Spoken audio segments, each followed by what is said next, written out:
Mike. How's it going? Well, hi, I'm fine, Nick. Thank you for having me on. Yeah, man, I'm really excited to have you on. You have a background that's very interesting, so I figured maybe we'd start there. Could you introduce yourself? Sure, Mike Mears. I retired as Chief Human Capital at the CIA and started the Leadership Academy there and ran that for quite a few years and was in the Directorate of Operations. Um, However, the good news, I guess, for your listeners is I'm so old, I've done a little bit of everything. I worked for GE for Jack Welch in the 90s when that was at their peak. They were at the top of their game. I've started up small businesses, so I've got an appreciation for uh, government management leadership as well as as well as private sector, small and big business. So we can talk about anything you want today. Awesome. Well, I can tell you specifically what I'm interested in all that. I could probably go down the rabbit hole talking about GE and Jack Welch and his whole philosophy. Um, but I do love the intelligence community and talking about the intelligence community and all the lessons learned, how we can apply those to other aspects of our lives and how other people can apply them to aspects of their lives.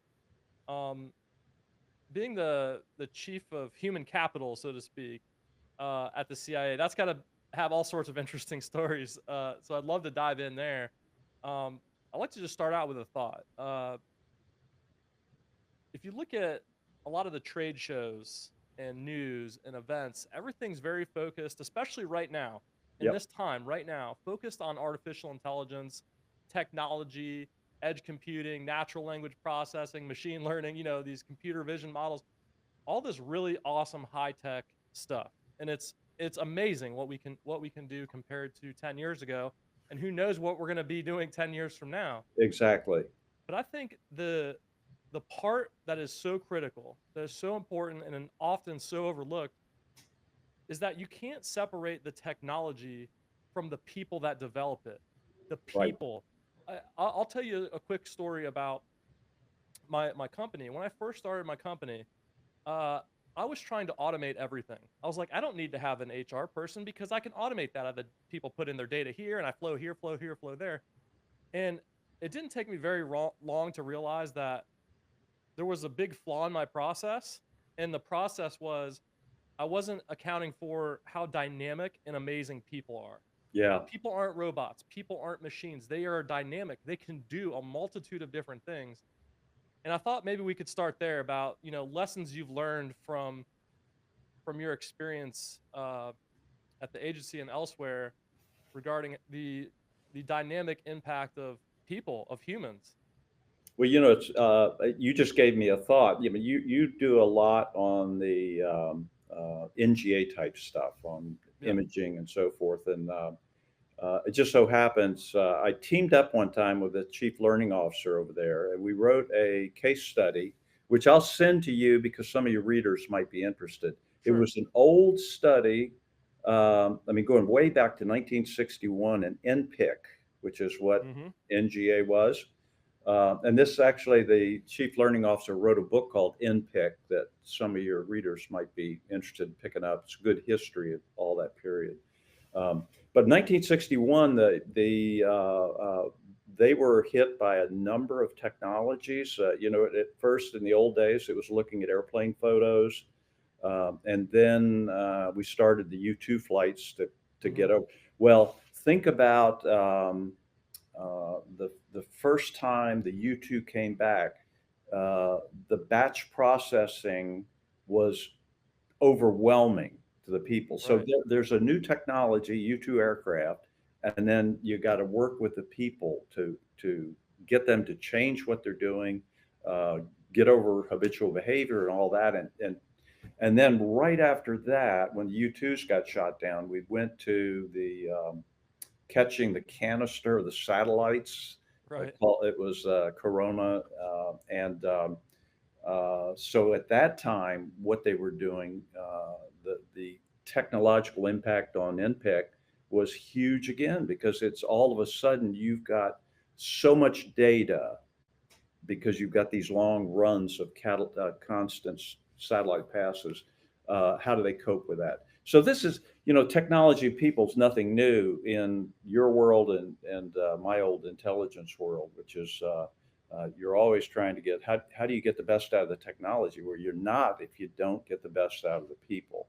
So the little the story uh, in the little case study that I can send you was in 1961. A new leader came in there to head up NPIC, and he would grab everybody every quarter, or about a third of the employees every quarter, go off site, and they would do like a 3-day session on what's going well here at NPIC, what's not going well, what can we change to do to get better, what can we stop doing. That was it, those 4 questions. But what he did was he harnessed the brain power of the people, and he got over time, everybody got bought in. It was called it's something I call full inclusion. I mean, you're being inclusive, but I mean it's everybody, and you're getting the best out of everybody's brains. So over time, they were able to use that method and that system to get the best out of people, adapt to the new technologies at the same time, improve morale, and get performance up.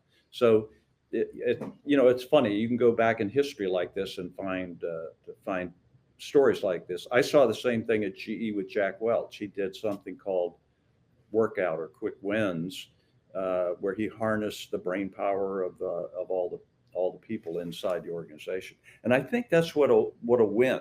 If you want to implement new technologies, if you want to get the best out of the technology, um, link that up with people, and you'll see miracles happen. I'll give you a quick Jack Welch story. Sure. You want one? Yeah. While I worked there at GE, this was a story going around. I can't even tell you if it's true, but it's a great story. GE was at odds, with the union management back then in the 90s, and but they had a retirement dinner for the union chief, and it was very cordial. Welch was there and his key lieutenants, and very cordial dinner. But at the end, the union chief stood up and he gave a talk, and he said he wanted to thank everybody for letting him work at GE. He had learned so much. He loved the company deeply, and he went on and on. But right at the end, he stops and he looks at Jack Welch and he said, Mr. Welch, you had use of my hands for 34 years. If you had only asked, you could have had my brain as well. So think about that. And I think that changed Welch and started him more of the old NPIC approach, is suddenly realizing if you've got all these employees, let's harness the brain power. Let's just not sit them in rote jobs all day long and let them do transactional stuff. That's stuff AI could do. So I think that had a huge impact on Welch going forward. But that's the thrust of it, is the more people you can get on your side and get them thinking, the better the organization's going to be. I think that's a great lesson for right now of what's happening with artificial intelligence, especially since there's now better tools for harnessing that brain power. It's almost like a force multiplier. If you can combine the human brain power with the machine uh, computational power, then you might have a winning formula. Oh, I'm bowled. Look at me. I'm an old guy, but I am so bowled over by AI, practical AI, the Hmm. Chat GPT, advanced Chat GPT stuff. It is absolutely stunning in terms of how it increases our productivity and all. So it's going to be fascinating to see how this unfolds. So if you were focused on, let's just say, building a culture from scratch that is like, has this inclusive approach to collecting input from everybody across an organization, what would be how would you approach this, and what steps would you take to implement that type of approach? Like Like, where Step would you begin? Yeah, step one, I would go back to a lesson learned by the OSS, which was the predecessor to CIA. In 1943, the psychologists there went to General Donovan and they said, Chief, we're losing a lot of our agents basically parachuting into France because of Hmm. bad leadership. We see people are having what they call nervous breakdowns or fights going on in some of our Judberg teams and so on. So they said, we believe if we leave our Jungian baggage and our Freudian baggage at the door, we can come up with a way to assess people to predict future behaviors. Well, this was one of the five biggest ideas in psychology that century. It was top secret at the time. So he said, go ahead. So 3 weeks later, they went down to the farm, hammered out over 4 days how they would do this. 3 weeks after that, they rented an old estate not that far from where you used to live in a place called Fairfax, Hmm. Fairfax Circle. And they ran the first OSS class through and assessed them for leadership abilities, right? So they're looking at things like positivity, drive, empathy. These are things we can psychologically assess people on. And by golly, it worked. So in 1948, they went public with this um, and published a book, and it blew away the psychology world. Well, today, the intelligence community uses that for their front end, to hire people. They've got the polys, the Hmm. psychiatrist interviews. They got psychologist interviews. They've got psychological assessments. So they're really screening out the narcissists, psychopaths, all of that.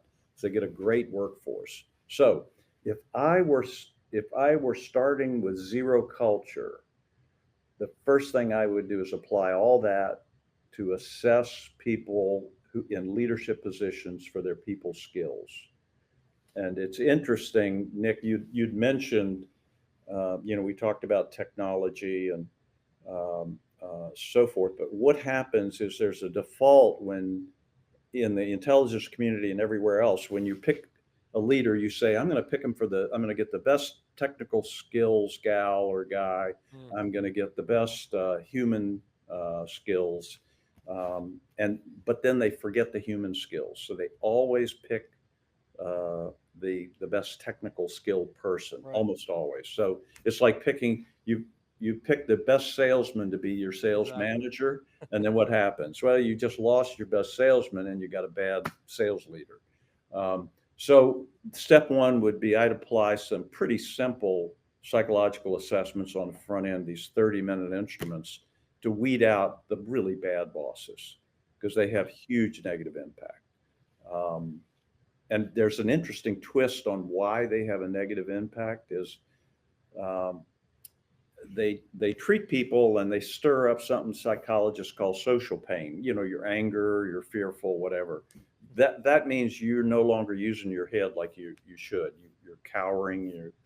You're bolted down, and that creates culture because culture is nothing but shared behaviors. It's what we all do in the office. And when are we very creative in the office? Uh, do we hold back? All that's culture. So what happens when the bad leader leaves after 2 years? That culture remains the same. It's a microculture. And then the bad leader goes to another location for 2 years, does the same thing, and then the third. So that's why they can have about 3 times more negative impact in any culture. It's like a cultural virus. It is. Wow. It's toxic, isn't it? I mean, it. So the step one is just to hire people with better people skills. And even if you only got one applicant, well, at least they lack certain people skills, so get them a coach or something. Are they So are they culture is are they step. still or is this still the rubric that they use at the CIA for leaders? Yeah. I'm going to send you. Whatever you send me, I'll also drop in the description as well, just so that people can see it. Yeah, So I'm going to people can send you decide. something fun. Your listeners are going to love this. This Okay. is when I was started up the CIA Leadership Academy, we didn't have a huge budget, and so I wanted to give the graduates a gift.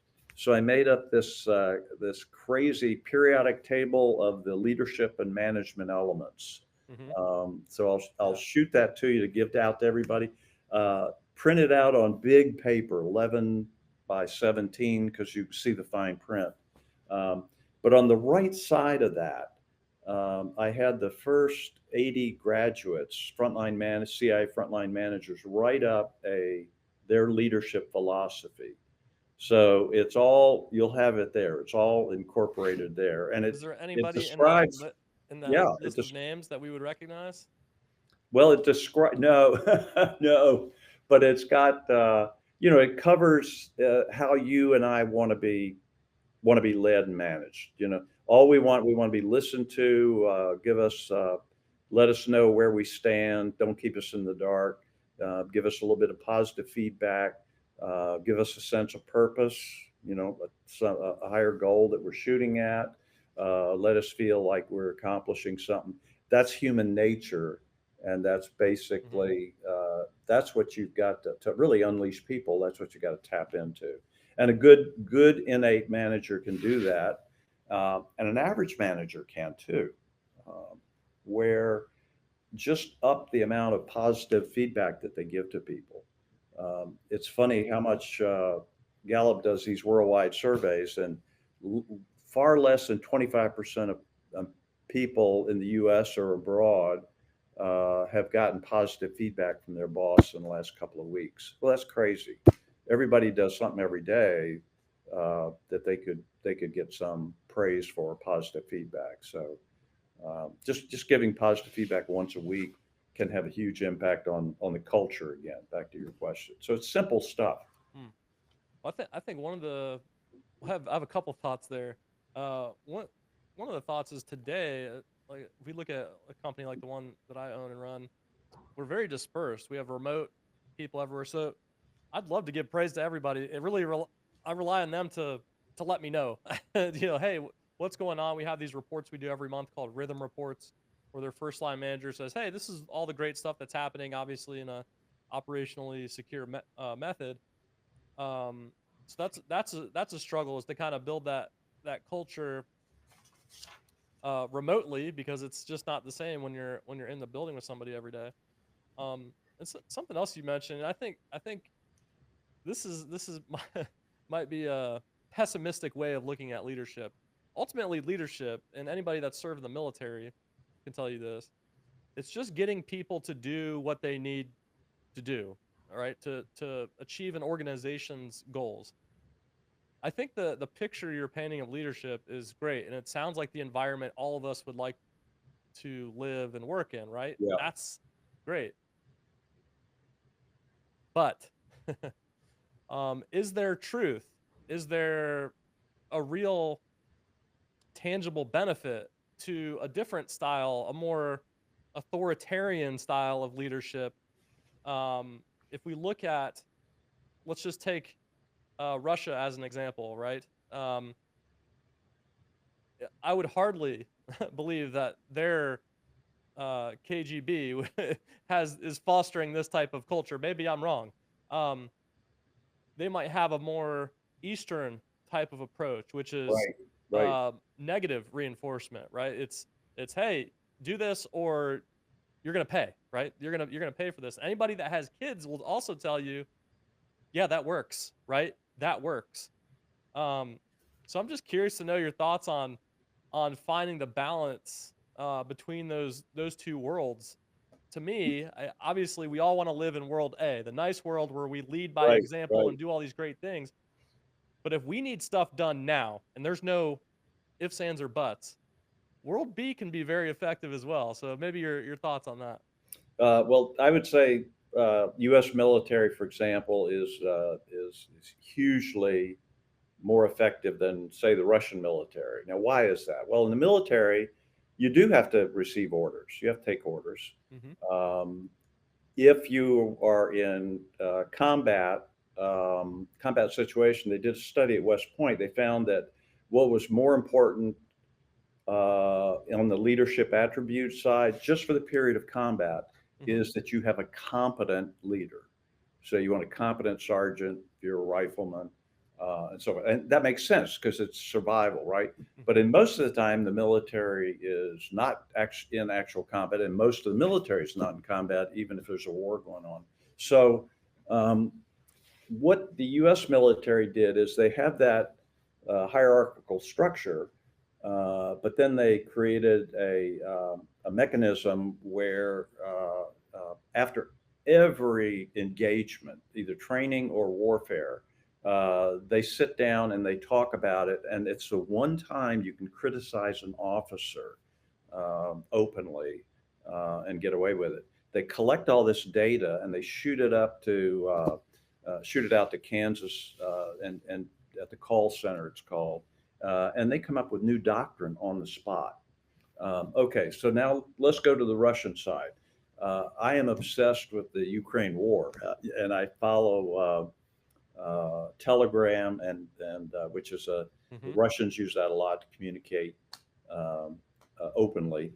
But I study every night what's going on, and it is absolutely incredible the colossal losses of life and equipment that they have, and it's at an all-time high this week.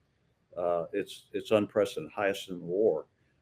They keep grinding away, but the morale of the Russian army is so low um, that it takes just like in the World War II days, they had a political commissar, Communist Party member with a pistol, Mhm. shoot you if you don't. Well, now they've got Chechens that are going to shoot you if you retreat. So they use fear. Well, what does that give you? Uh, this year there was a study on how does the brain operate with Mhm. on using fear as a mechanism to spur, and what happens is it completely closes down the logical part of the brain, Mhm. and you lose all creativity. People are not creative or innovative in a fear-based situation. So that's a long-winded answer. I apologize, but I think Eisenhower said it best on leadership. You said it's getting people to do what you want them to do, and he twisted that. He said it's getting people to want to do what you want them to do. Motivating them, and so if you want more creativity in your workplace, what you would do is you would ask questions about how can we be more creative? Get back to me in a week and let me know, or how can we be more collaborative in our work group? So, and you put the onus down and really try to make use of their brains, and that's going to help you change too. That helps you change things because we've got an innate clinging to the status quo, risk Mhm. aversion, based on our old survival instinct, and that's the way we overcome it. Is somebody you give me something to think about? I've got to report it out to you at some point. That's the accountability side. I'm going to be thinking about it. I have insights, and then I'm bought into the whatever the new approach you want is. So that's one way to look at it. One way to do it. I'll give you an example. Here's an example. Talk about tech. Microsoft was behind the eight ball Mhm. on when the internet hit. You remember when the early Sure. days the internet Yeah. comes in? He could see it. He said, "This is the future," and he talked about um, the leadership there. Talked about the internet ad nauseum about we got to get moving and change things. So Gates was getting more and more frustrated because nobody reacted to him given the one-way communications. So one day he just stopped and he said, "Look, guys," he said, "I'm still here. I'm available for any problems you have. You come to my office, make an appointment. You can stop me in the hallway." He said, "But we've just got one new rule. And what that rule is before I'll give you the answer or talk to you, you have to give me one way you can use the internet to help Microsoft get better, bigger, stronger," and left it at that. So here's the production chief is sitting there thinking, "Oh my God, I got this meltdown in the packaging plant in Peoria. I got to talk to Gates about it, but he's going to ask this internet question. I've got to come up." And then he starts thinking. So what does he come up with? Oh, we could, if we downloaded a part of our software, we could reduce the packaging load on these boxes we ship out everywhere. So he's now bought into that idea, and he goes to Gates, and they have the discussion. Same thing in marketing. Somebody thinks, "Gosh, we could market some on the internet," and he thinks it Hmm. through. Now he's bought in. So that's how you change people, is forcing them to reflect and think nicely, politely, not through fear, because that closes it down, but through just ways of question asking, two-way conversations, all that good ABCs of good leadership can help push that. I feel like if Vladimir Putin were to tell me that I needed to get creative with the internet, I would be like, I would come up with some ideas pretty quickly. Well, I'm, you know, But that's a great point. That's a great I point. can, let's see, what can I say? I can say I lived in Russia for a long period of Sure. time, years. And I speak Russian. And so I study that closely, Russian management techniques and all. And it is amazing. It's gone full circle from the time the wall fell. There was the opening, and we had Russians Hmm. going to Harvard Business School and places like that. Anyway, it's gone full circle, so that the government structure today is like what they used to call the nomenclature way back. It's fear based. You don't want to pass up any bad news, only good news. And again, going back to your analogy of Hmm. Ukraine, that's what's going on. These guys are not getting the bad news, and therefore they're getting blindsided repeatedly, making continued losses because they only have good news coming up. Mm. And so Putin's got a very distorted picture, as does Xi in China. He's closed down all dissent and has a very narrow group of people. So that's the strength of that hierarchy. One person calling the shots. It can be fast. It can be quick. And But the other side of the thing is that it can be Hmm. disastrous too if you really make a wrong call, like a one-child policy, or Right. some of these really strategic blunders that.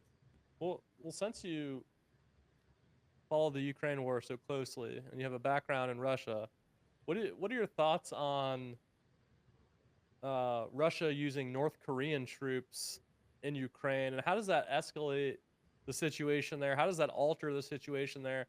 And just this is just my basic analysis. I'm no expert in this field, but I feel like this is an obvious use of human shields. I mean, this is like so obvious to me that he's gone to Kim Jong Un and convinced him or coerced him or however he's done it to get him to supply troops to Ukraine who are obviously going to be fodder. Uh, what are your thoughts on this? This is wild to me. Yeah, I think he thought it was a brilliant. Putin thought it was a brilliant move, and what he has done, it's clever, is the North Korean troops are only in Kursk Oblast, which is Russian territory. So Mm, you see what he's done. He's not interjected third-party foreign troops into Ukraine. I So see. that's the way he keeps that in his mind. And the from what I've seen so far, it's a real mixed bag of troops. It's a lot of 18 and 19-year-olds who have been slightly better trained than the Russians by the time they hit the front lines now, longer period of training, but with no combat experience whatsoever. And now they're Right. facing language difficulties, foreign food difficulties, logistical systems that are not Korean. So they got a huge number of problems. And I think also with them, there's a considerable number, maybe 20% of the troops are special forces. And I think what the South Koreans fear is you learn a lot when you're fighting, Sure. even these hierarchical organizations. So they're worried that the North Koreans are going to pick up better tactics, certainly better weapons and better technology because of the swaps with Russia. But I think at the end of the day, even though we're looking at 10, I think closer to 12,000 North Korean troops, it's not going to make a huge amount of difference on the battlefield because their training goes back to World War II type tactics. They've never confronted drones. And they've Right. never confronted any of these modern weapons. So I think they're going to suffer some very heavy casualties. The wild card would be what would Un do? Would he at some time get frustrated because the Russians are using them as cannon fodder, or does he pump in another 80,000? Well, it seems like from a strategic perspective, you just talked about those issues that they're having, just operating in a different location, different languages, and things like that. It sounds to me like what he's doing is he's going to let them acclimate to that area, to the logistical challenges of getting troops into the area. And then now he has a force that he can rely on. It might be small now, but he'll have, they'll have their processes in place for getting people to and from where they need to go via those channels. And then now he has a weapon that he can deploy into Ukraine, or at least defensively, to protect parts of Russia. What's in it for North Korea? I mean, is he paying them? Like, what's Oh, in it for you them? know what? The Kim family's getting billions of dollars as Mm, part of that agreement, I see. direct in their pockets. They're always starved for cash. That's why North Koreans do the bulk of the world's counterfeiting, for example, Hmm. and illicit drug trade, all kinds of stuff. But this is a real enrichment to the family. Also, the other thing is, uh, Un has been starved for space-based technology and missile technology. He's had a real hard problem with his long-range ballistic missiles. So that's what's really worrisome is the technology the Russians are giving back for the million artillery shells coming this way and the troops coming this way. Um, so that's what's in it for him.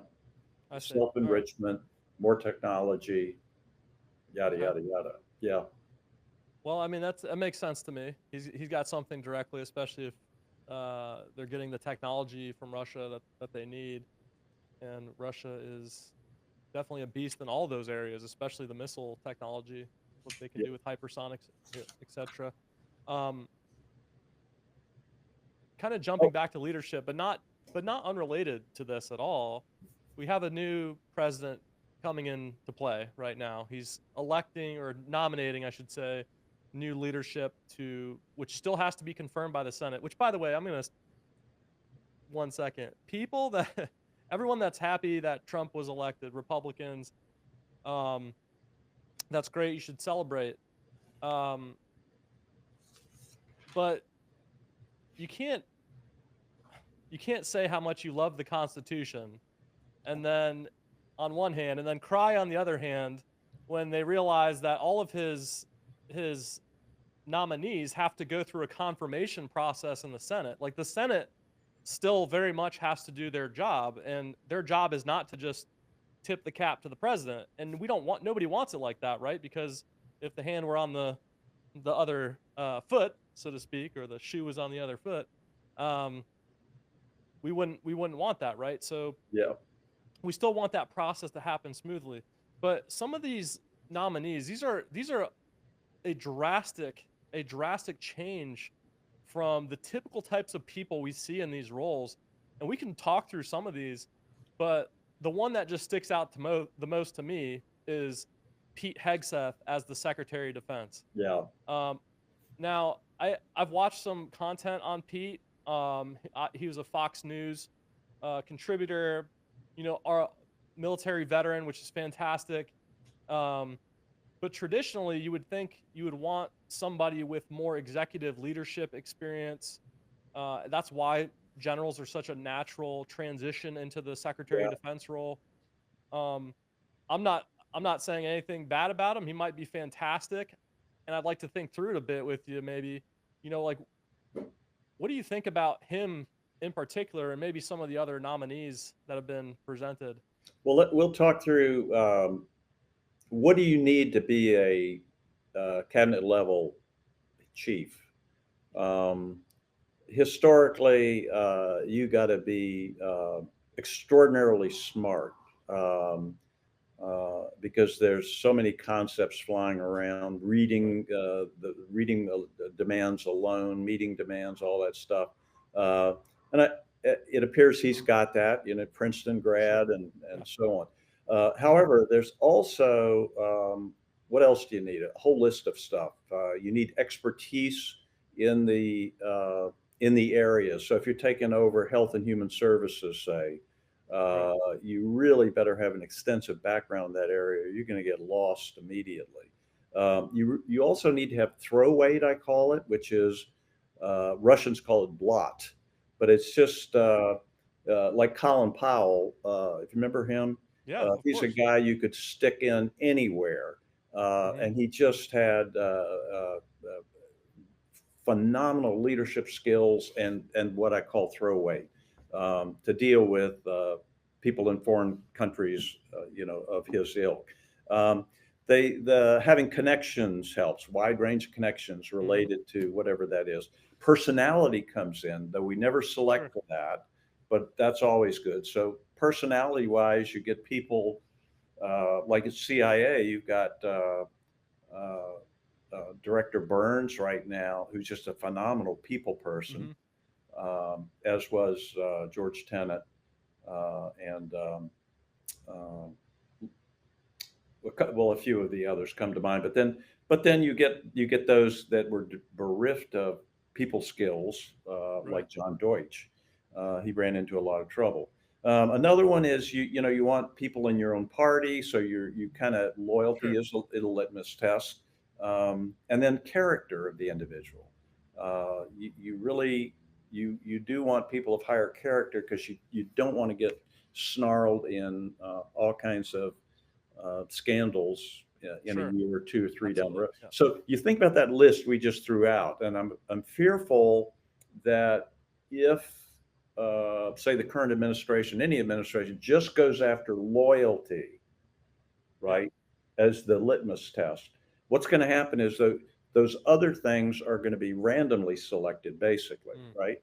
Because you're not Right. selecting for them, Yeah. so you just get this random selection of those things, and some of those things are absolutely vital to pulling off a mega job like this. Hmm. So I think some of the people, let's say if somebody was selected for their loyalty, they had no experience and no management experience. There's another one for our list.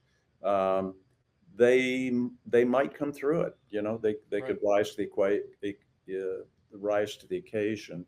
But more often than not, they're not. So I think uh, I'm just hoping the lens is not too narrow Sure. uh, so as not to create problems down the road. Yeah. Because what happens? I was just meeting with a guy 2 nights ago. Went out for dinner, and he's an expert on all this stuff, especially high level positions and government jobs and all that stuff. And we were talking, and generally, the turnover rate for political appointees is roughly 22 to 23 months on average, Mm. because they Okay. get frustrated, right? Right. So if you're again selecting just for loyalty and nothing else, I don't know what will happen. Will these people get frustrated even faster, and therefore Right. have less impact, positive impact than they otherwise would? I don't know. It's going to be interesting to see. Sure.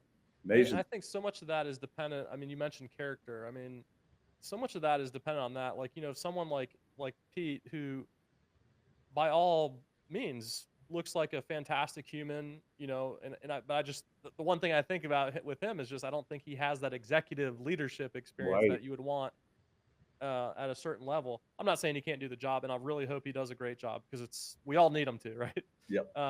If he makes it through Senate confirmation.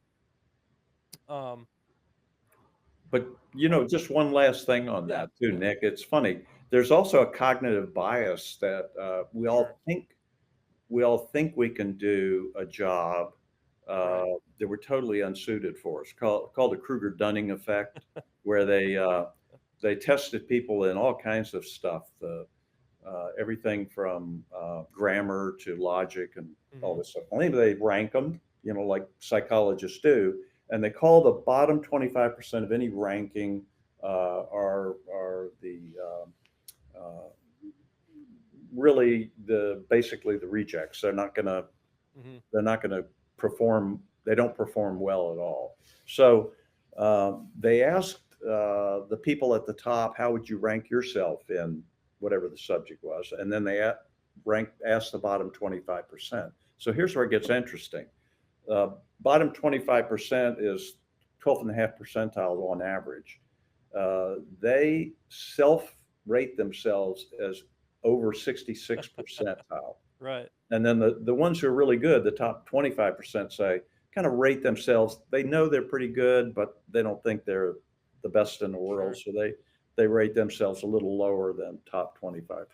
But anyway, it's called a Kruger-Dunning effect. And so any of us, if all of us got, called by president and said, hey, take over the Department of Defense tomorrow. Sure. Oh, I could do that. I can see a lot of things this guy's not doing, and Yeah. therefore I'll jump in and I'll take over. Um, and I'll give you one last. Here's another CIA story to round that subject up. I was walking with a CIA director one time down the hall, 7th floor, and he turns to me and he said, "Mike, why aren't they being more innovative?" And I knew he was talking about the employees. But then he paused and he said, "I've told them in my first 5 speeches that I want more innovation and creativity." So how do you answer that? I mean, a director asks a question like that. And on one hand, it's kind of a naive question. Well, you can't Sure. just tell people and expect them to change culture or change behavior. But on the other hand, it's really kind of a cosmic question of why why doesn't that work? And yet um, it's an interesting cognitive bias we all feel. Like I see you running your company, and I say, geez, Nick's not doing X, Y, Z. If he could only do that, it would be a better company. So I come in and take over, and I Mhm. start doing X, Y, and Z, and nothing happens because it's so much more complex than Right. Right. what I think in my mind. Yeah, That's such a great point, actually. And man, that the more you think about that point, it's even better yeah, because that's you've just described basically the entire media landscape right now, which is where everyone is, oh, the left this, the right that, second guessing decisions on each side, and it's like, well, there's a lot more things at play than what you're even thinking about, right? Like everyone, nothing is ever simple, right? Things are nuanced, and it's that nuance actually, which brings a level of a great point, which is if you look at this last election, people were craving that nuance. Like why did Trump win in such a big landslide? Well, there's a lot of reasons, right? You can look at failures of Biden, Harris. You can look at his personality and maybe right. people like that or whatever. Um, but he was willing to go in depth on some of these subjects, and maybe he, he might not be the best conversationalist in the world, but he was willing to sit down and give you these in-depth nuanced thoughts on his perspective. And I think that is really what people crave now. This is why podcasts are such a big deal right now. That's what drove me to do mine. Is it's not because I'm vain, it's because I'm curious. I like to learn stuff, and I Right. find that people are much more willing to talk and have in-depth conversations with me via podcast. It's a very, maybe it is kind of a selfish thing, but people are willing to have these long conversations with me. Now, if I were to approach you and just say, "Hey, Mike, you want us to talk for 2 hours about your experience and everything?" You'd be like, "Yeah, cool. I got to go, Nick." But if we throw in a podcast, now we can get really in depth, Yeah. and it provides a lot of value to the people watching and listening. But that nuance, like what you're talking about, is you know people often have this surface level understanding of the position. So that's, I mean, that's a fantastic point. With all of our technology and all of our new age stuff, I still find that communication is difficult. Especially in the intelligence community where people are working on inside of skiffs and things like that, where they're on different network. It's not like you can just text them and say, hey, check your email or whatever. Um, what would be kind of like you're applying everything you've learned to this new remote culture? Where would you begin inserting all of your leadership lessons? It's funny. I retired from CIA in 2006, and I've been Hmm. just do consulting on my own, teaching and all that. And so I've been a virtual worker basically. I'm in a little office. I've got Right. downtown Tyson's Corner, but I've also got my home office. I love it. I love it. I Right. can wear my little slippers and scoot into the kitchen and make a BLT, the queen of sandwiches, and oh my gosh, it's wonderful. However, during COVID, when that hit and more people started dispersing, I was not for it for other people. Very selfish view, and the reason Hmm. was it is much harder to build a culture remotely.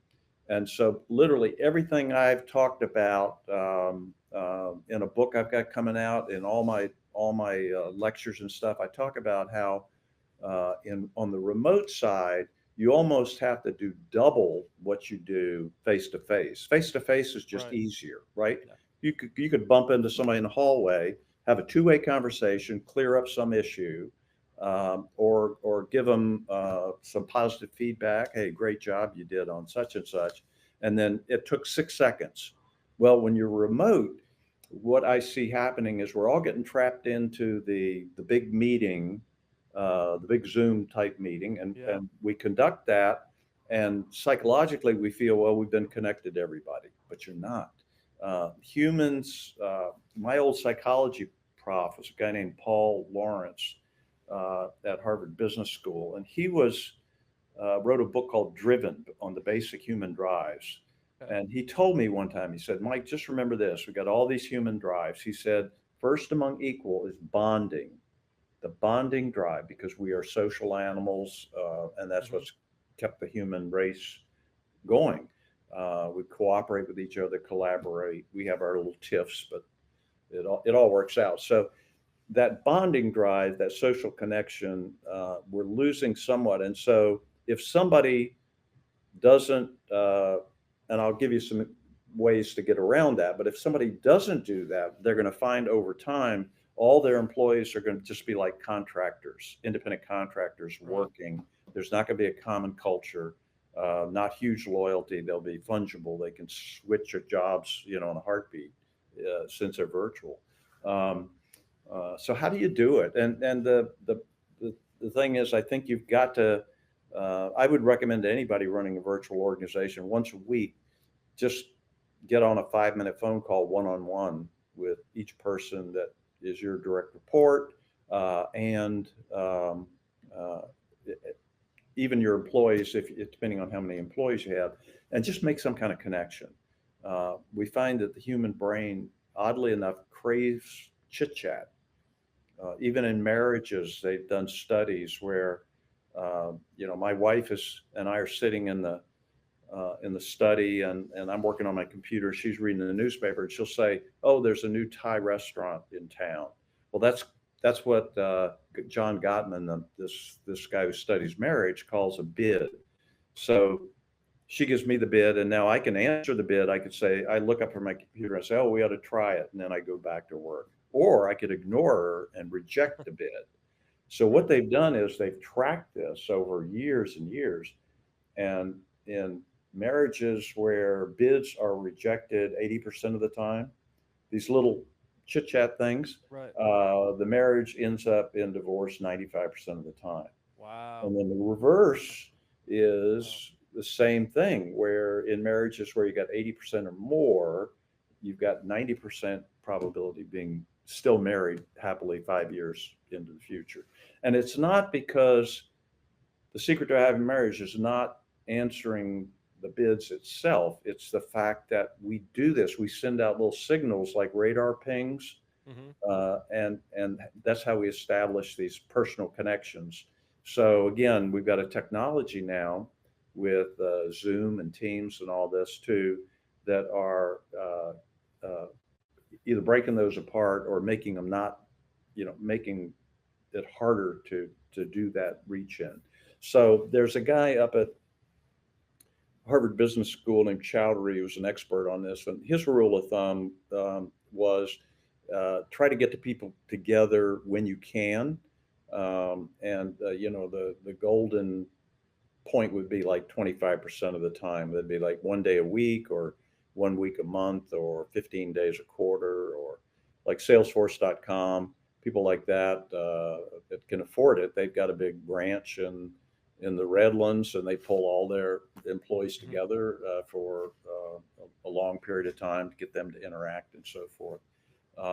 And it's an important part of, especially on the culture side. Not that you couldn't run a pure business remote all the time. I think you could. And that's the way I run, really. I go through Fiverr and Upwork and all these places. So I've probably hired a couple hundred people over the last 2 decades that I never see again. And that works. But it's just something to think about. Yeah, that's the leveraging the gig economy. That's definitely a good tool to have at your disposal. But yeah, if you want to build any type of cohesive, long-standing organization, I don't think you're going to find success on Fiverr. Not to mention, there's so many people in India on there. Holy moly! Oh my gosh, I must have 50 people from Bangladesh and India that work. And they're great, by the way. They're fantastic. Yeah. But when you're trying to build an organization, probably not the best way to connect with people across the world. Very cool. So, I mean, we talked about quite a bit already. Tell me a little bit more about your leadership philosophy. And I've not heard this word before, but on your website it says leadership theoretician. Yeah. Okay, like where did that come from, and like what is that? Like, maybe you can expand upon that. I had one time the DDO, the Deputy Director of Operations at CIA, I got a call, random call, and said the message has come up right away. And of course, I get that little spike of fear that everybody does when the big boss calls, right? What did I do wrong? And so I went up there, and he asked me a question, basically changed my life, which was a simple question. But I walked in his office, and he looks up and he says, Mike, why is it when I pull the levers, nothing happens? Meaning, I don't get the results from the people that I think I should. The levers are, the metric system and the communications and training and all that. And then I quickly discovered I won't say which one, chairman of the board of one of the 3 biggest insurance companies in the world told me the same thing. And so think about it. There are a large number of executives who feel like they're sitting on top of the rocket, but they are not even sure what all is going. And so it's a wonderful question to think about. So I've thought about that question every day since, and that's 20 years. And I came up with the answer is, well, the simple answer is it's human nature. Human nature is such that you can't sit up at the top like that CIA director and say, I want more creativity, because it's not going to happen. It just doesn't work that way. And so I really started reverse engineering human nature to see what makes us tick, because you have to do that as a spy. Let me tell you, lives depend on understanding human nature. So what I came up with is, okay, the survival instinct is the basic instinct. Everybody agrees with that. Fear and reward. Reward side, you've got these intrinsic rewards, which are inside us, and the extrinsic. Fear is stronger than reward, which goes back to your question earlier. Can you rule with fear? But what happens is you lose collaboration and you lose creativity with fear. So modern organizations got to reduce the fear, give people psychological safety, it's the buzzword, and increase those intrinsic rewards. So that's really what lit my fuse and got me started. So as a result, I've come up with a whole list of things you better keep doing that work. For example, uh, the two-way communications, asking questions. We know all that, but that stuff works based on human nature, active listening. There's certain things you should stop doing if you understand human nature, and that would be the popular ways we give feedback. It's absolutely medieval situational feedback method. The way we do performance management, keep people in the dark and wait for the annual review. You can't do a crueler thing to the brain than that. So there's a lot you can stop doing. And then thirdly, you get into this new area of based on human nature, are there things we could do that have never been done before? And I gave you the example of Bill Gates. He did something I called insight prompts. And what we've discovered, two guys discovered after 9/11, two neuroscientists discovered what happens to the brain when you have an aha moment. Um, and it's absolutely fascinating. There's a book called The Eureka Factor they published. I think they'll get a Nobel Prize for this. But I started working with a guy, John Cunio's, asking, okay, so what does this mean in the workplace? And what we found out, are you ready for this? It's kind of bizarre, magical. What happens in your head? Okay. The more bizarre, the better. If you're reflecting, you're in a relaxed state, kind of alpha brain state. It can happen that for no apparent reason, the frequency in your brain increases. You have an aha, and what they discovered is it's not in the prefrontal cortex. It's not fast analytical thinking. It's a little area above your right ear, about the size of a dime, lights up, just like the cartoon does with the flash, the light bulb when you have an aha moment, lights up instantaneously, and they don't know why. New neuron connections are made. But this is what really sold me was I asked him about brain chemicals that are released during that aha moment. And he went through it with me and told me, yeah, when you have an aha moment, the chemicals that are released give you a complete sense of certainty. So if you're doing a Sudoku or a crossword puzzle, have a little aha that's the answer, it gives you certainty to write it down in pen. If you're thinking big thoughts about your future and this is the person I'm going to marry, that's a big aha, but you've got the certainty now to go through it. So I keyed off that, and I'm using that actually in the State Department now to drive culture change by asking people positive questions, giving them mental homework, basically, like Gates did, make them think and reflect. They come up with new ideas, but then you've got to have the accountability side. So they have to report out to the big boss or a group. So they are going to reflect. And at the end, you get this buy-in for new ideas. One last story. You ready for a Bin Laden story? And then I'll I love Bin Laden stories. You want a Bin Laden story? Sure, why not? Okay, so Leon Panetta, when he was CIA director, he had really good people skills too. Used to hold a Wednesday meeting called the Bin Laden meeting when we were hunting Bin Laden, because as you know, Bin Laden did away with all technology. So how do you track somebody with no technical connection whatsoever? And no, he didn't meet with people either. He used one courier. So Panetta was having the meeting, and he turns to this one DO officer, ops officer, and he says, "So what new ideas have you got to catch Bin Laden?" And the hapless officer says, "Chief, I don't know. I'm out of ideas. The whole group is out of ideas." So Panetta flared up, and then he did the right thing, what good leaders do. He said, "Look, I'm sorry. I'm not mad at you. It was just the situation." He said, "Let's do this."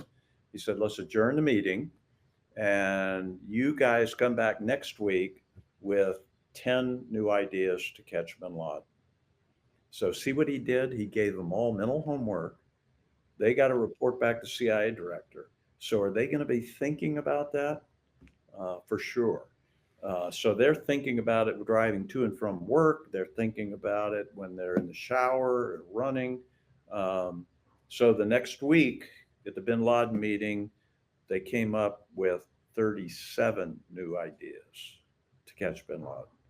So that's the potential inside people's minds, that if we can harness and we can pull, you can get great things out. So that's an example of, back to that whole process of human nature, Hmm. what you can do, what you can stop doing, and then what new things to do. That would be one of the new things you could do to really push your organization or push people to accept change and so forth. So, Yeah, searching for that aha moment yeah, in there, exactly. and we all know how that ended with Bin Laden, how they tracked him, and there's been movies and stuff made about that. And I did an episode with Rick Prado, who went through that whole process. Right, He right. was very heavily involved with that. So check out that episode if you're interested in He's a great in guy, by the way. how Yeah. all that went down. Indeed, indeed. Um, very good. So you mentioned some work you're doing in the State Department, and kind of brought up, like, made me think about um, kind of where the intelligence community is at and where it's moving uh, in the future. If you look at agencies like NGA, who's building a new headquarters in St. Louis, they already have one there, but they're building a new building there, which has spurred a lot of interest in geospatial intelligence in St. Louis. And people are Yeah. like, what's that multi-billion-dollar building going over there? Um, uh, and with this new kind of modern focus on open source intelligence, which you're mentioning how you're following so much of the Ukraine war on Telegram. Um, I just my wheels have been spinning about, like, this new administration coming in, open source intelligence revolution, and the idea of efficiency, right? These paradigms. Do we need to have 18 intelligence agencies anymore? Do we need to have all of our operations in skiffs? Do we need to have um, 15 different departments looking at China? Like, what do you think about in general the efficiency within our intelligence community? And um, is it ripe for these types of things? Like, you've probably heard of this Doge, right? The Department Right, of right. Efficiency, which is a massive troll, which I think is hilarious. Um, are they going to look at the intelligence community and all this new technology and say, this is kind of ancient the way we do things, even though we have, the IC always has the coolest tools and all that good stuff, but they operate on different networks, right? And it's very Right. complex, and it causes a lot of friction. I mean, it's not even that they operate on different networks. The agencies operate on their own networks within the networks. I mean, it gets wild and crazy. What are your thoughts on this? The idea of efficiency and um, you know, is the intelligence community ready for that? Well, the interesting thing, we're coming up the 20th anniversary of the Intelligence Reorganization Act, Mm, um, and which created the DNI structure, right. superstructure, to help coordinate all this. Um, I got to tell you, uh, I got decades of experience on this, and I am not a fan of restructuring and reorganizing to solve soft problems. If the Right. problem is lack of coordination and collaboration, which it was back then, I can tell you putting a new level of hierarchy Right. on top is not the answer. Which is what they I got did with the called, DNI. yeah, I got called up to Right. the, remember the WMD commission? I got Sure. Yeah. called up there 3 times, and we had the best discussions about culture, importance of culture, and how do you change some of the stuff we're talking about today. It was wondrous. However, when they came out with the report, they pushed aside all the people stuff, all the soft stuff, and the recommendation was, well, let's have a new oversight. And it Right. used to be called the community management staff. That that the CIA director had 2 hats, Hmm. responsible for the whole IC plus responsible for CIA. Well, anyway, DNI replaced that. And I was there for the birth of that. And the fights were awesome about how many analysts they would pull out of CIA to stick up topside and this, that, and the other. So anyway, I think the answer is not trying to shift boxes around, because next week some new technology is going to come, or some new event will occur in the world, and you're going to find that the structure doesn't fit that. I mean, there's no, the answer is on the people side, which is just increasing, you're always pressing to increase collaboration and cooperation. And a guy named Ron Sanders, who was the first HR chief up at the DNI level, started something called joint duty. Well, that was good. That was like Nichols, the act that the DOD was acting on to do joint duty was brought in. And so as people started serving in NGA and CIA and NSA, they found the other side didn't have horns. They're making connections. Remember, we're back to this human connection thing. As that happens, you're less fearful of your own little area. You're less protective. You've got contacts outside. So that's the stuff that's the answer to all this.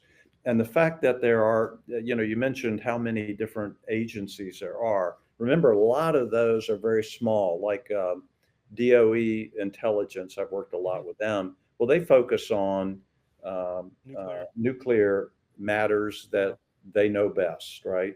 Sure. State Department, the INR is a little group that punches above its weight. And you look at the big ones, NRO launches the satellites, NGA does just more and more powerful work all the time because of what they're specializing, and CIA's doing the HUMINT and analysis. Those are all pretty different tasks. But I see a lot more cooperation and collaboration today, Nick, than I did even 10 years ago, and certainly 20 years ago. But yeah, I just hope that the end result of the new administration is not, well, we're gonna knock out this box and replace it with that box, and we'll put this person over here. That doesn't do anything. Yeah, just from a maybe not too in-depth perspective, I look at the different agencies, just their infrastructure alone, operating on different networks, and well, some of it seems right very now, inefficient. yeah. Some of it makes sense. Some of it you have to have an internal network that is totally unconnected. Yeah. Because look at cyber defense today. It's the fastest growing cybersecurity, fastest growing area there is. So you got to do that. And then there are, you've got JWICs, and you've got all these other connections that go in between. So the organizations can communicate separately. But yeah, I hear you. I even think about the efficiency of just operating on the networks themselves. Like when you're operating on JWICs, you don't have access to Chat GPT. Well, I know they're working on some language models, but you don't have access to all the new tools that save so much time. I mean, you talked about how Chat GPT is amazing and revolutionized, the way you look at things. Well, the reason is they don't get that instant access to it. I mean, how much time would be saved on an analytic report if you just put the data in a form and then Chat GPT spits out the report? Yep. How much, there's so much to be gained from just the technology standpoint. And then if you overlap that with, there's so many different departments looking at the same thing, it drives me insane. I can tell you, I've been to a lot of the different agencies, and I've seen that, I've been in the rooms. I'm like, oh yeah, those guys, I was just in another room at the other place and they're looking at the same thing. Do you guys talk? And they're like, no. I'm like, okay, all right. What are we doing here? Yeah. Right? We're all on the same team, but we're not quite doing it as smartly as we could. But anyways. And that gets us back to human nature. And I think, Sure. That's why, just going to be publishing a book on that, is how do, and the book, the ulterior of the book, ulterior motive is how to make the IC work better, frankly.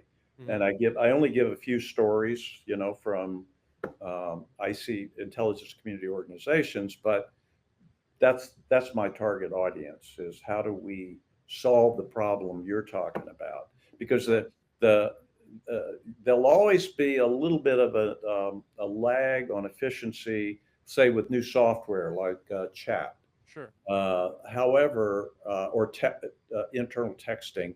And the reason is, boy, you'd better be sure of the complete pedigree Hmm. of anything that you adopt inside a secret communication system, because stuff comes from all over the world. So Right. you find out when you look at something looks like clean, it looks like it was made in the UK, and suddenly you find out 30% of the software was written in China.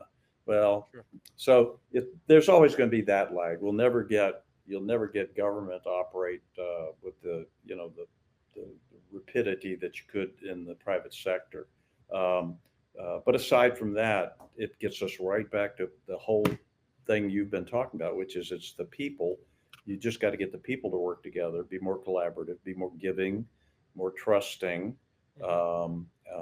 apply common sense, and so on to get them all to work together in these organizations. So, Yeah, I attend a lot of the industry conferences and all that good yeah, stuff, and um, this heavy focus on technology. I had a thought, and I posted on LinkedIn about this. I actually had a lot of people look at this post, but the thought was, what if we had started to assemble more gatherings and uh, focused on people as opposed to the technology? Like have people as the central organizing factor and not XYZ AI at the edge, which is the new thing, right? Nick, Multi-domain. that's that's where I want. I tell you what, I'm waiting for that. I push for that. Somebody's got to put a conference on and say, "Hey, guys, what about the people?" Yeah, um, and again, I go back to what I said. Every blue ribbon panel says we need more innovation, talking about the same thing you are about the IC, and yet nobody tells us how do you be more innovative. Well, right. it gets back to ABCs of you got a really good manager who builds psychological safety and by saying hello in the morning and smiling, and they build trust. And Saying uh, people's name. How I'll tell you a amen. quick Yeah, exactly. I'll tell you a quick story, Mike. Yep. Um, I I have an office in downtown Starkville here. I'm in beautiful, illustrious Mississippi, and I drink Coca-Cola and I do the monsters and everything. I don't do coffee. That's what I do for my daily drugs, caffeine. Um, and the other day I was going into work and I swung into this gas station near where my office is at, and I just go in there, grab my stuff, and I was just kind of feeling pretty good. A good day. I actually slept that night, which has been, Yeah. with a 2-year-old, that's not always the case. Um, and I looked at the person behind the counter, and I said, "Well, thank you very much, Ro. Can I call you Ro? Thank you for helping here." And she looked at me like nobody has said her name in months. I mean, her Oh my eyes lit God. up. She was like, "Oh my gosh, like yes, like and I could just see she was so exuberant. Like nobody has said this person's name. Um, and then she's like, "Yeah, how did you know my name?" And of course, I'm being silly. I'm like, "Well, your name tag. It's right on your name tag." She did not realize she was wearing a name tag. Um, but those little things like saying someone's name, like Yeah. that made a big difference to her at that moment, and I'm sure she forgot about it 2 seconds. But every time I go in there now, I say her name. I'm like, "Hey, Ro, how you doing? We're best friends now, right?" Um, what are some other kind of soft skills like that maybe could really alter an organization if they're applied properly? What comes to your mind? And it's what you just said. It's all the little stuff. I'll Hmm. give you an example. I did a study. I got ratings of 200 best bosses at CIA. Hmm. Now they were anonymous, but what I did was then interviewed the folks who had rated the best bosses and said, "Well, tell me stories about what they did or what they were like. How did they behave?" And I just collected all this data and then broke it down. And it basically, 20 years ago, what we were teaching at CIA is kind of leadership has got like 5 steps. First one is establish psychological safety. And this was before 1999 was the first study that came outside of the Hmm. IC that about psychological safety. Now it's a big deal, but Right. psychological safety is just smile, say hello to people in the morning, pay attention to them, and actively listen. Second step, you can't build trust if people fear you, but so you've got the psychological safety. Now you can build trust. Well, how do you do that? Well, that hinges on the law of reciprocity, which is nothing more than very small, um, repetitive, basically gifts that you give to other people. You could give them advice, you could give them opportunities, you could give them positive feedback, you can give them data. Maybe they're data driven people. There's all these little gifts that just periodically, and consistency is so important on the trust thing. You just keep doing that, and you don't, by the same token, at the trust level, you don't do this social pain stuff I talked about, alluded to earlier, that the Hmm. brain shuts down if you get yelled at, or you're shamed in a meeting, or your boss makes you angry. They've lost you for some period of time. So that's safety, trust, and then now that you built trust, now you've got their attention. You can build clarity, and clarity comes, again, simple things like you're saying, two-way conversations, active listening, using visual cues to give people everything from infographics to graphically displayed data, to using stories or metaphors to get at the visioning part of the brain. But that's building the clarity of what's the mission and what your expectations are. It's all little stuff. And then finally, you get to a fourth step, which is now you can challenge the hell out of people. You can really push them because they feel psychologically safe. You've got Hmm. their trust in you. They're perfectly clear of your expectations, where the guardrails are, how much they can experiment. That's the clarity. And now you just push the let's go, gang, and let's go for it. And we're going to really sprint here and do this, and this. And then you just, at the end, you review it and start all over again. So anyway, that's what we taught 20 years ago, but it's all little tiny stuff. It's just no And magic in it. I'm not much of a political correctness person. I'm not big on this stuff. Okay. But I like the idea of psychological safety. The word safety to me, it sounds like it sounds a little PC for me. I Yeah. actually I like the term psychological empowerment, right? So Yeah. it's not like safety. You're not providing some like cube space for them to feel Yeah. great about themselves. It's no, you are empowered to express your ideas, to get your thoughts into motion. So anyways, but that's a super cool. I, li- I I'm going to steal that shamelessly from you and Go never go right ahead. Go never right even ahead. quote you on that one. That's a good one. Yeah, no no problem. No problem. I don't, Psychological empowerment. yeah, yeah. No, I feel like psychological safety sounds too much like safe space, and I'm like, Right, right, right, right. we need to avoid safe space. We In fact, we you we need to need do the opposite. yeah, That's pushing people down.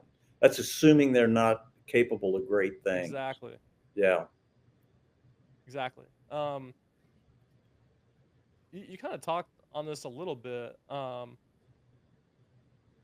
And I think we kind of overlooked this portion of soft skills. You mentioned active listening.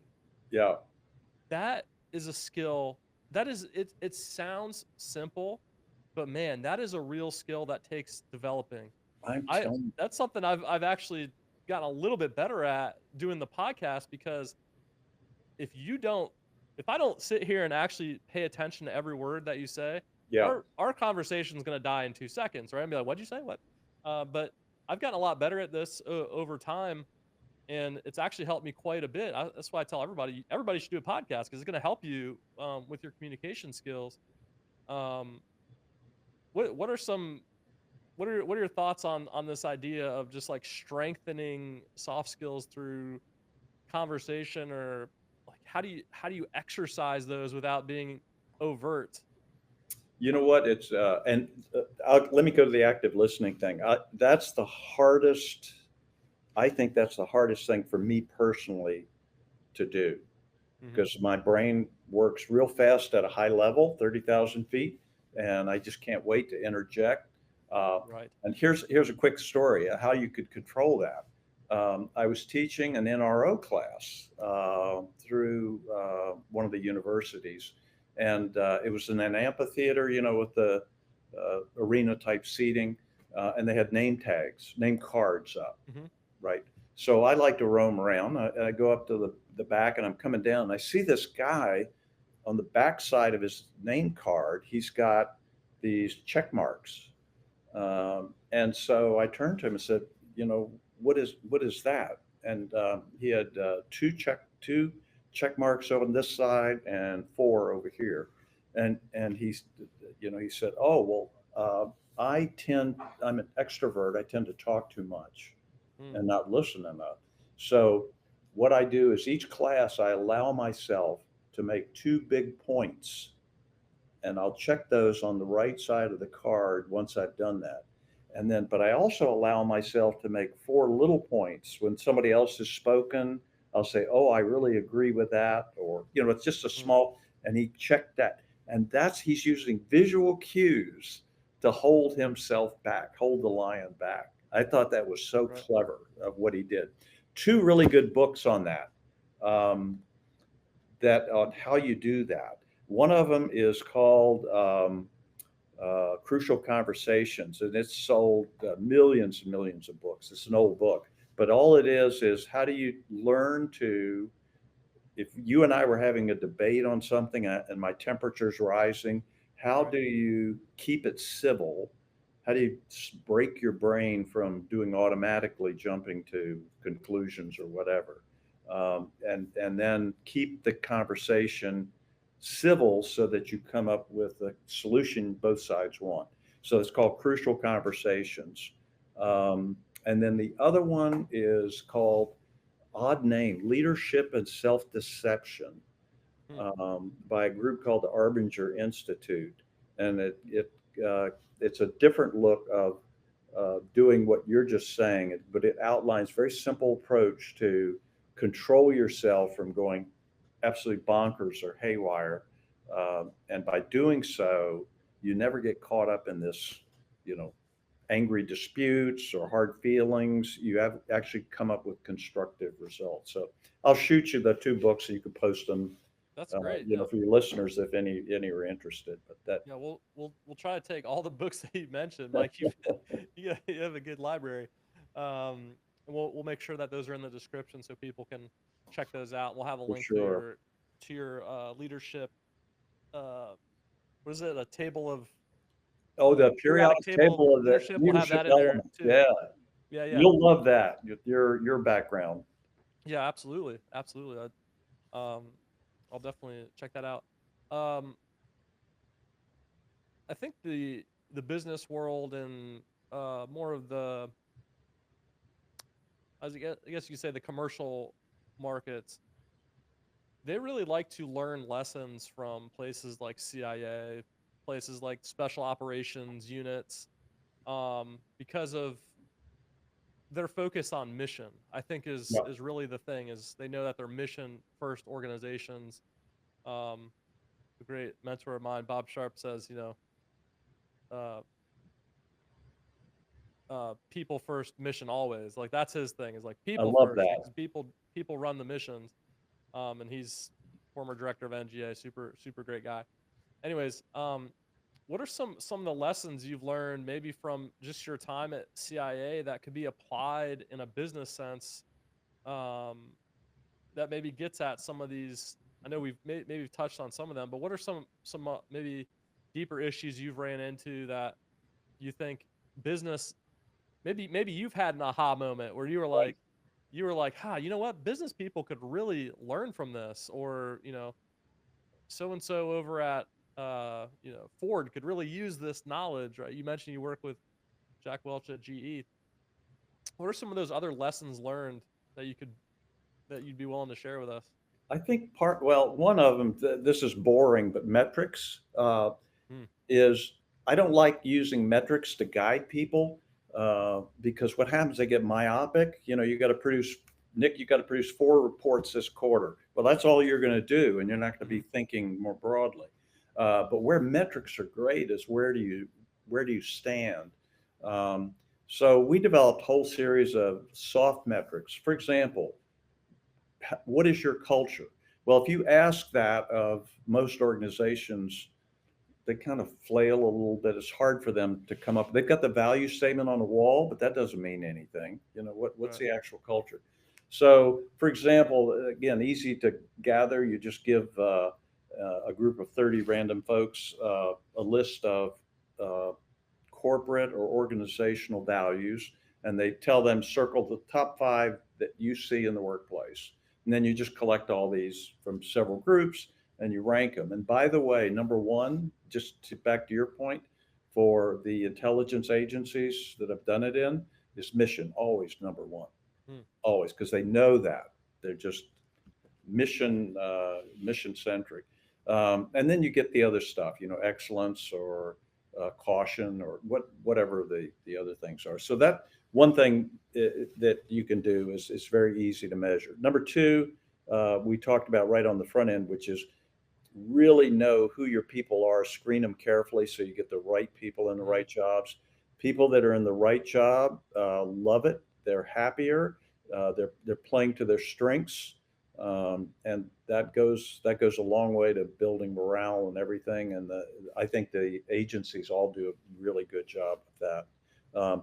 Then another thing going the other way, you've something that Jack Welch started when I was there. He got rid of he had invented GE invented performance management when they were in this industrial age company, which really helped them in the early 1900s.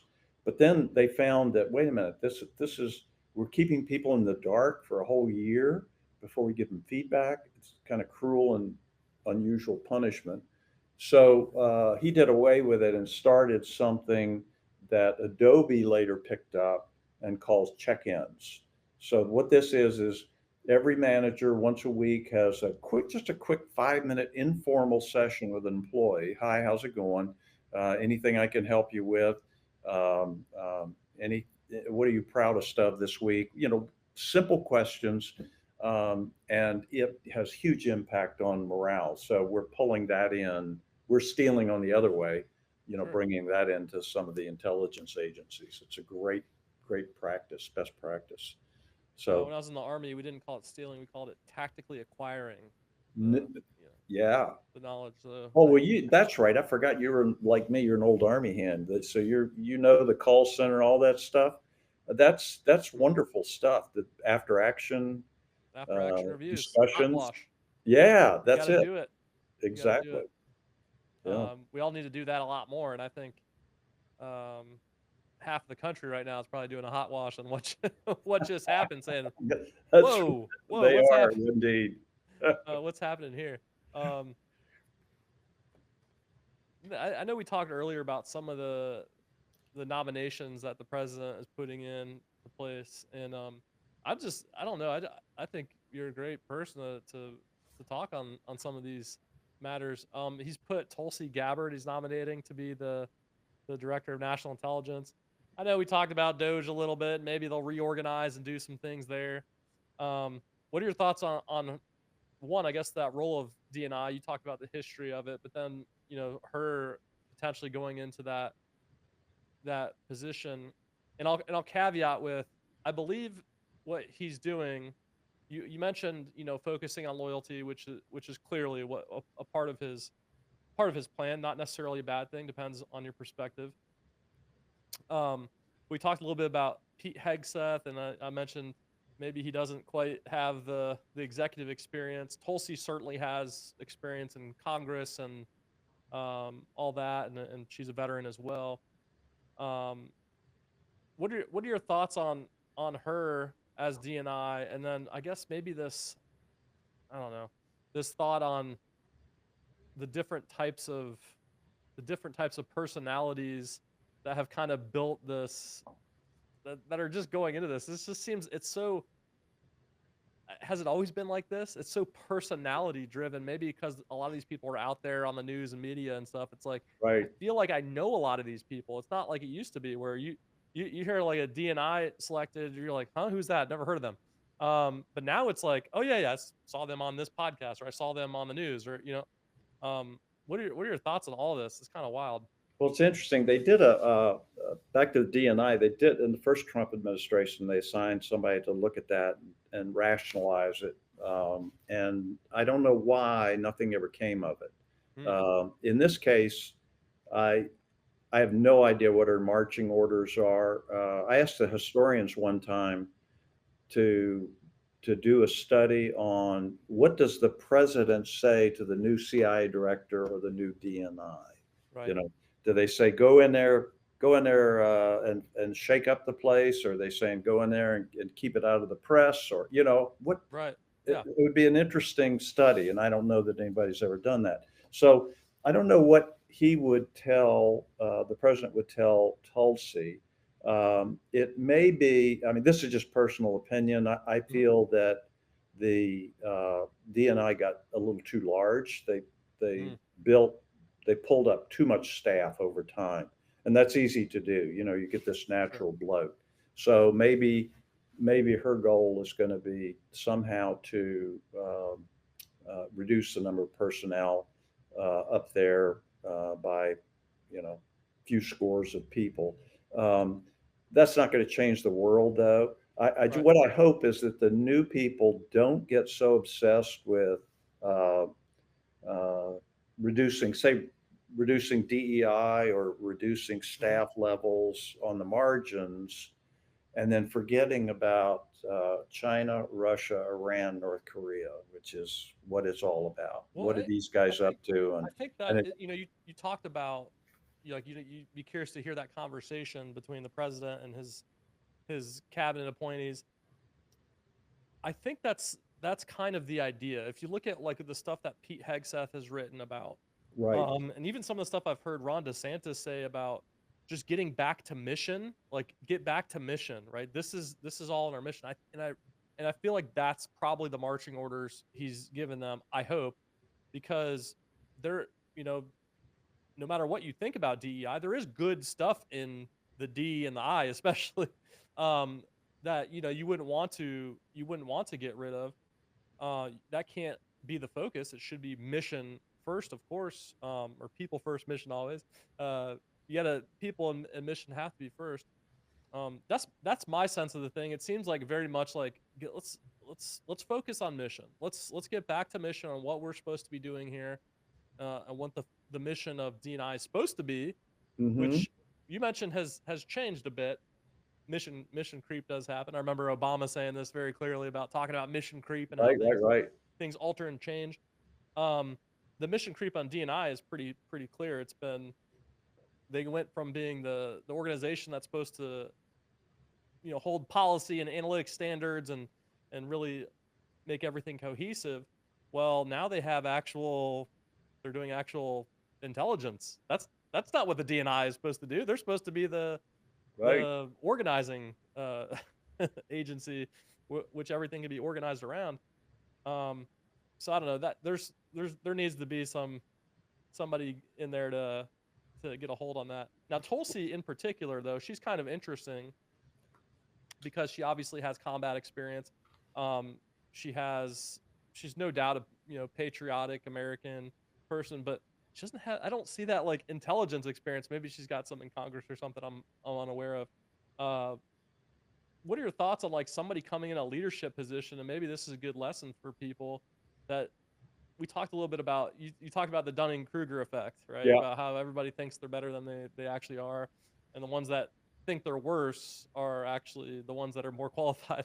Um, uh, what are your thoughts on somebody like her coming into DNI, maybe as an outsider, and does the IC need some type of shakeup?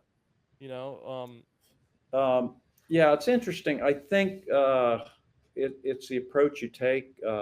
Anytime you got a new boss coming in, mhm, anywhere. I've worked with neuroscientists. I've been out to UCLA and seen what happens to your brain mm, when you have this jolt of uncertainty.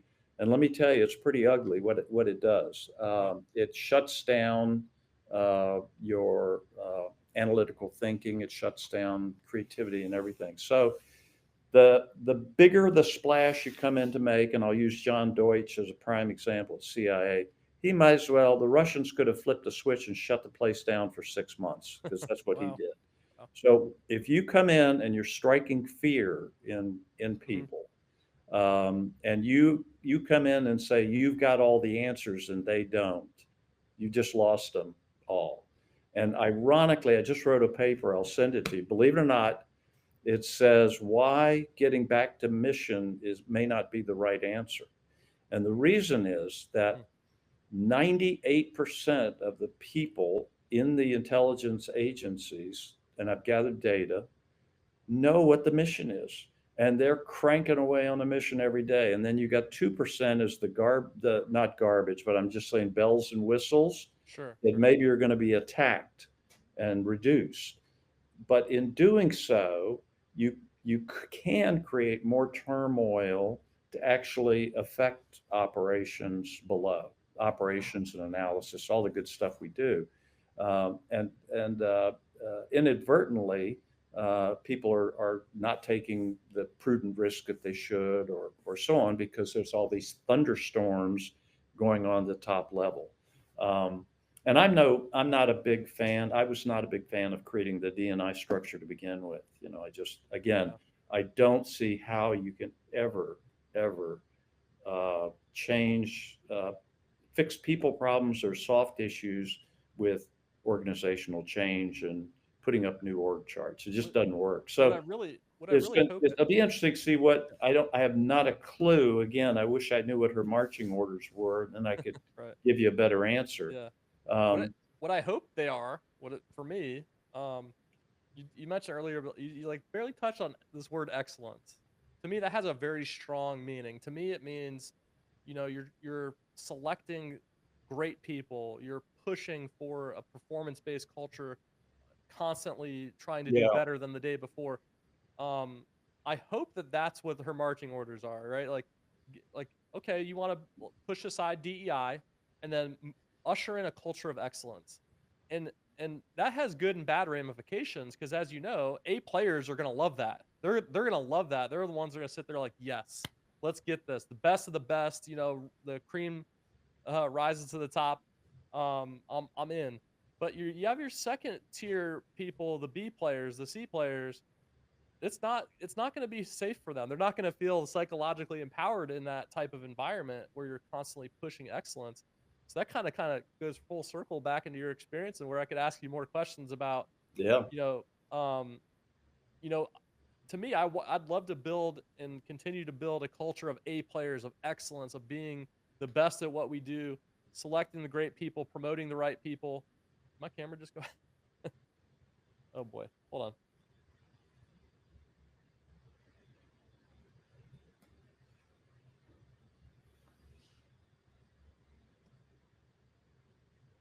I don't. Just giving us struggles today. Who knows? Technology, you see, technology. Anyways, so this idea of excellence, I want to jump back into that real quick. So to me, when I hear excellence, I think about, you know pushing the boundaries, bringing in A players, having the best people doing the work.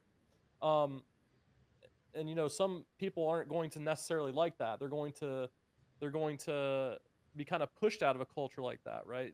They might think it's um, too masculine, right? You hear this toxic masculinity, but really, if you're really just pushing a culture of excellence, then it doesn't have it shouldn't have anyways, um, any type of toxicity associated with that. What it does mean is that people got to step up their game, right? They gotta elevate their game. The CEO of Goldman Sachs, he has a cool saying. It's very simple, but he talks about some of his lower level people that are coming in, and notoriously they have a lower acceptance rate than Harvard, right? So it's harder to get a job Right. at Goldman Sachs than it is to get into Harvard. So Yeah. it tells you anything. 0.0001% or something of the people get hired, and those entry level positions are incredibly difficult. I mean, oftentimes people are working 80 hours a week to really uh, sharpen their teeth on their craft. And the CEO has a great short saying. It's like, uh, it's a great place to work, but it's a tough job. And I love that concept. I love that concept of, you know what? We're going to create a great organization for the people that are here, and it's not for everybody. It's just not.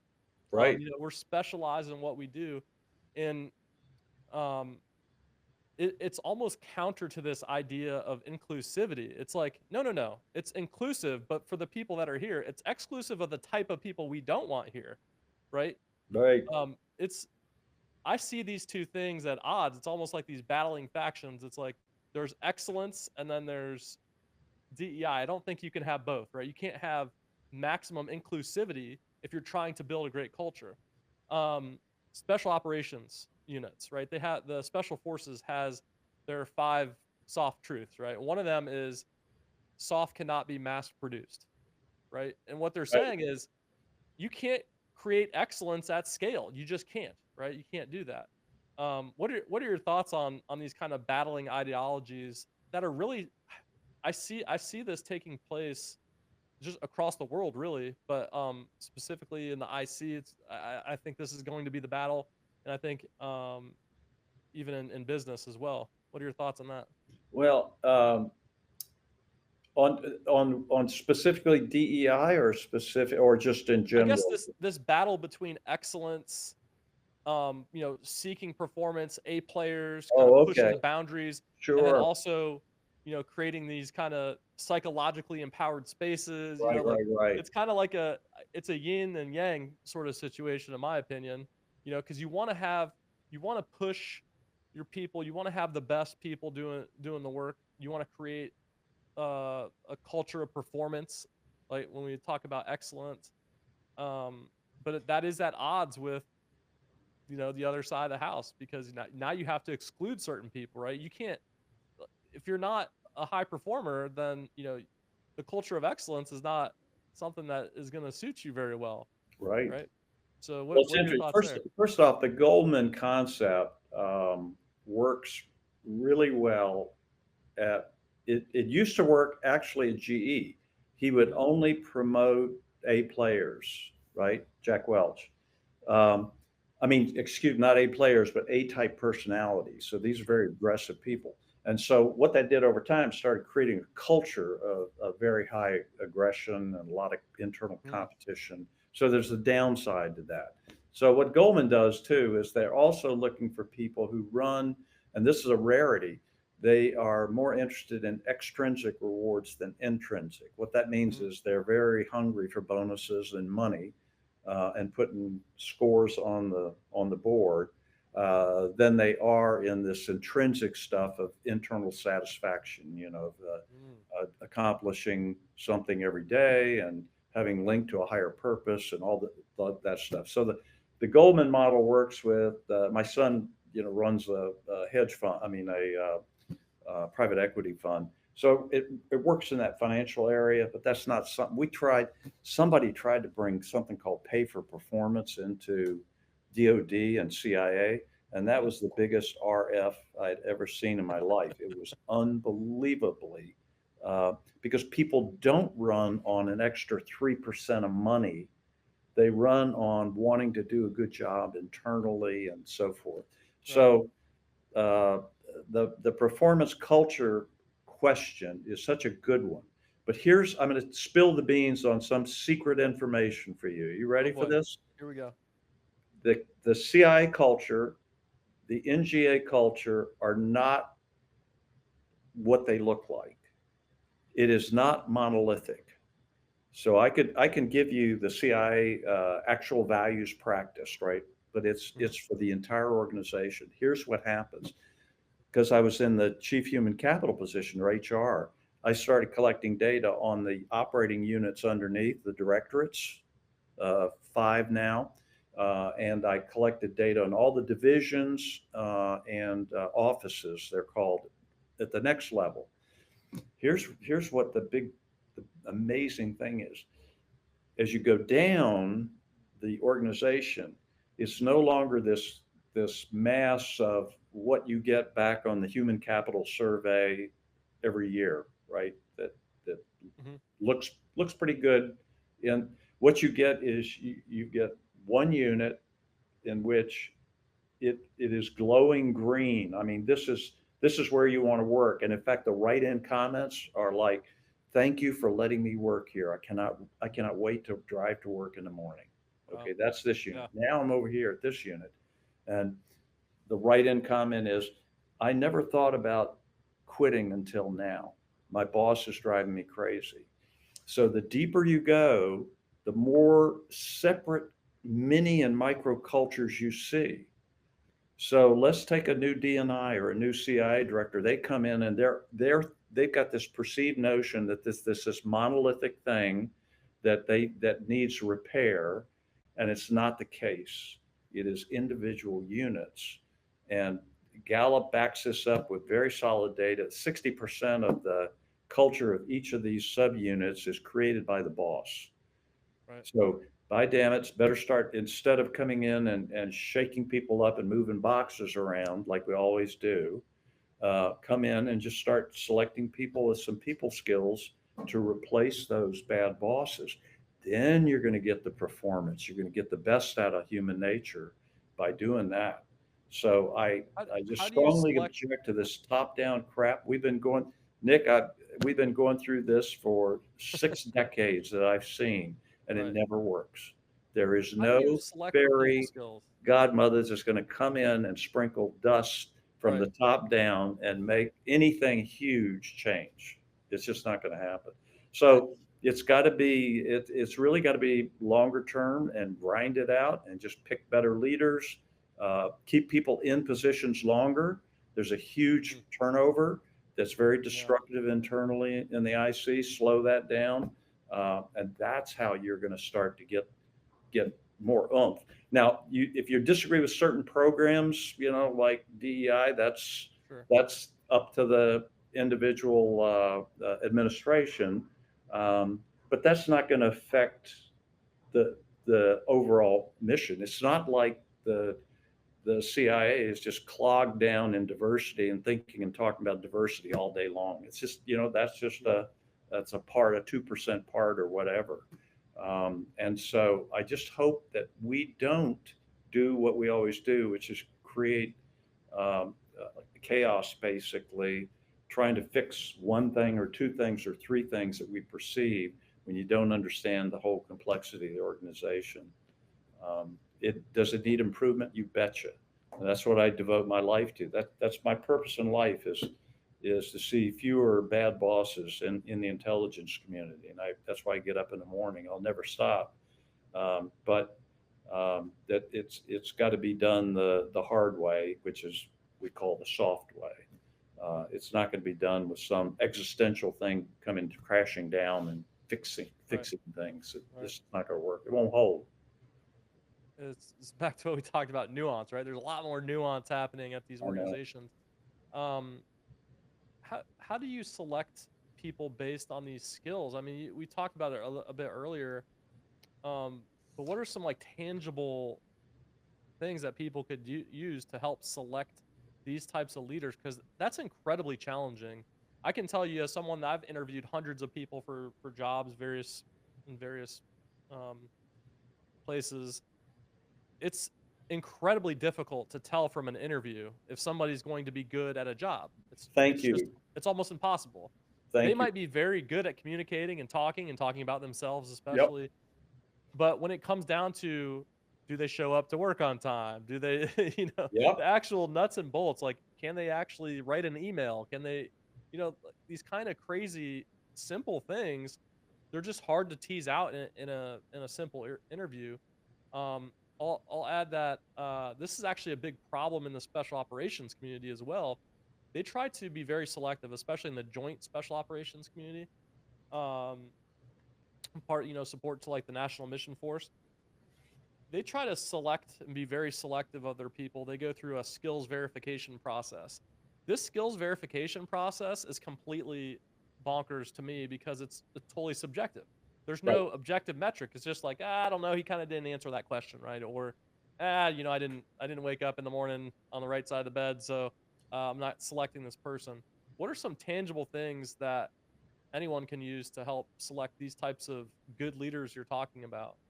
First off, I want to commend you. I've never heard anybody before admit that when you do an interview, you're not pulling out, you don't really get quite the results you don't. And this has been scientifically measured. They have Hmm. something called validity coefficients. I don't want to get geeky here, but your Well, let's interview, get geeky. your interview or my interview of somebody is called, it's a 0.2 validity coefficient, which means it's Mm. better than flipping the coin, which is Right. zero. Right. Okay. Okay. But still 0.2, one would be perfect selection all the time and never Sure. making a mistake. It's two sides of the same coin. So 0.2 is what I call layman's interview. We'll filter out some. It's better, certainly better than nothing. And I would advise everybody to keep doing that. You still want to have that touch time, right?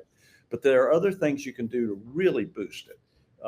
One of them would be, and you can't afford to do this, but obviously on the job training, Mm. think about something like that. That gets your validity way up because you're actually seeing it. And now you're realizing, oh, they do come into late every morning, you know? So that's a high.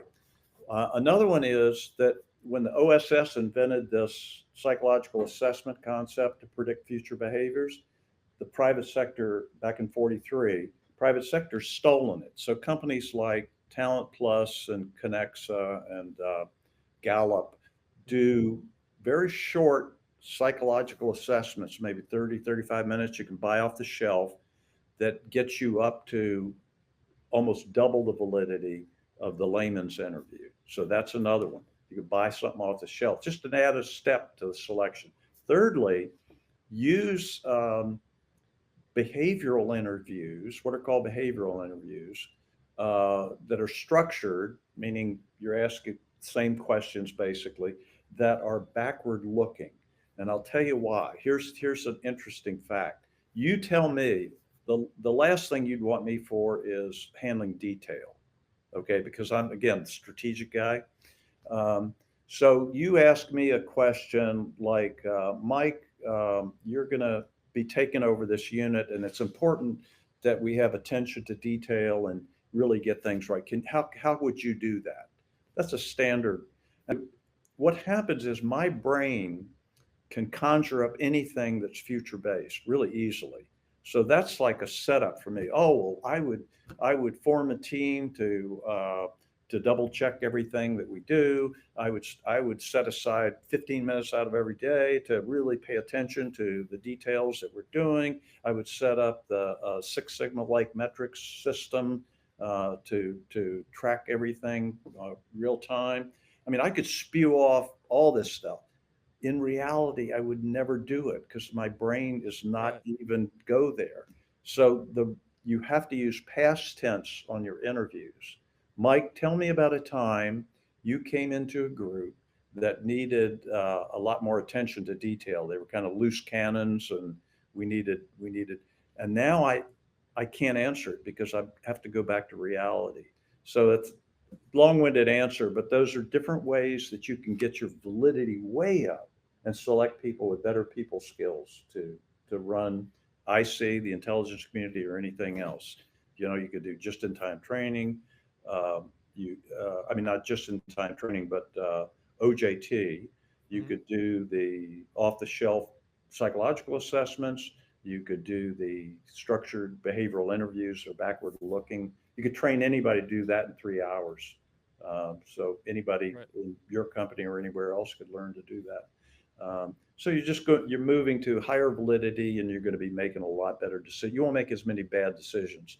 And I used to start up small companies, and let me tell you, you get one bad worker when you're at that 4, 5, 6 employee Yeah. level. That's a disaster Hmm. because that's going to soak up 80% of your time. So the selection is so critical. And again, that Yeah. goes back to the Tulsi question of what would I do? I would hone in on cure the bad units. Don't put strike fear in the monolithic hole Hmm. if you want really huge changes in performance. Well, it So sounds like Tulsi needs to come seek out yeah, Mike's advice.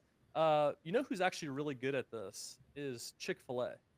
Oh, isn't that interesting? Yeah. I was at a Chick-fil-A once. I don't remember where I was. It doesn't matter. They're all the same and they're all amazing.